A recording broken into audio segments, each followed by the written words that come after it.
दिनै सालाकाथि बाजाराव मस्जिद, मन्दिर, दुर्गा मन्दिर, ओमफ्राय शिव मन्दिर, ब्रह्म मन्दिर, आश्रम बे मोनबा एखेलेगे 100 मिटारनि गेजेरावनो खौसेथि आरो अनलायनायनि गेजेरजों बे हालामनि मानसिफ्रा सोलिनानै दङ, गोरोबलायनानै दङ आरो जौगानायनि हाबाफारियाव जेब्लायबो बा खौसेथिनि हाबाफारियाव जेब्लायबो बिथांमोना आर'ज खालामबाय थायो। बेखायनो जोंनि सरकारा मानाव गेदेर प्रमद बर' बिथांनि दैदेननायाव मानाव गेदेर जोंना गबिन्द बसुमतारी बिथांनि दैदेननायाव 15 फाइनेन्सनिफ्राय 1.4 किल'मिटारनि मोनसे सिसि ब्लक लामा जों बावहाय जोंनि सरकारनिफ्राय सेंसन होनाय जादों। बेनिनो दिनै जों अन्थाइ खाम्फा गायसननाय हाबाफारिमोन आरो बेवहाय फैनानै खोब गोजोननाय मोन्दों। गुबुन मोनसेबो जायगायाव नोंथाङा थां, जेरावखियानो थाङा मानो 100 मिटारनि गेजेराव गंसे मस्जिद, गंसे ब्रह्म धोरोमनि मन्दिर, गंसे आश्रम, गंसे शिव मन्दिर, गंसे दुर्गा मन्दिर माब्लाबाबो मोननो हाया। गतिके गोजोननाय मोन्दों बेफोरबायदि थावनियाव फैयोब्ला जोङो फैनानै जिबायदि खौसेथि, अनलायनाय आरो गोरोबलायनायखौ नुदों बेनिख्रुइ साबसिन गुबुन जायगायाव गैया बायदि मोन्दों।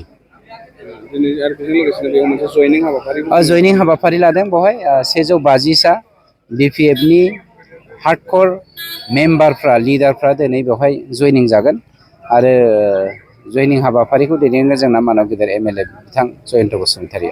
आथिखालाव जे BPFनि फारफ्रोमबो बिथिंनिफ्राय जे उकिल दोलोआव जयेन जागासिनो दं, BPFआ लोरबां सोरबां जागोन? फारफ्रोमबो बिथिंनिफ्राय माने BPFआ गैलानो, लाथिख' जाबाय। MP इलेक्सननि उनावथ' आं मोनसे बाथ्राखौ बुंबाय थाखादों, लावखारफ्रा जेरै सादाखौ लावथि खर'जों नायोना, दा बेफोरबायदि बिथांमोननि गाज्रि माबानि थाखायनो, मा होनो, नोजोरनि थाखायनो दिनै रायजो राजाफ्रा नानानै बिथांमोनखौ फोजोबनो थांगासिनो दङ। थारमाने हाग्रामा बिथांनि जा BPF पार्टि, बे BPF पार्टिनि कफिनखौ दा रायजोफ्रानो लुगासिनो दङ आरो जोबथा गाजोलखौ दोनो थाखाय रायजोआ दिनै थियारि जानानै दंखायो।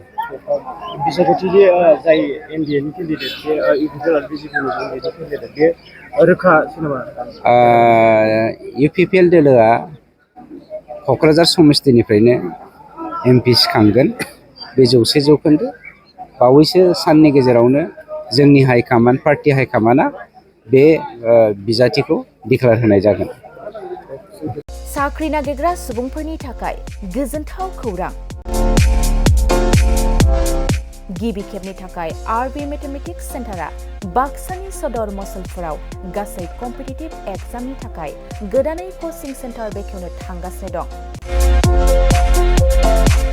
जायफोर सुबुंफ्रा गोजान जायगायाव थांनानै कम्पिटिटिभ एग्जामनि थाखाय कचिं लानो हायाखैमोन, बिथांमोना बे बारनिफ्राय बे कचिंनि खाबुखौ RB मेथमेटिक्स सेन्टारनि जोहै मसलपुराव मोननो हासिगोन।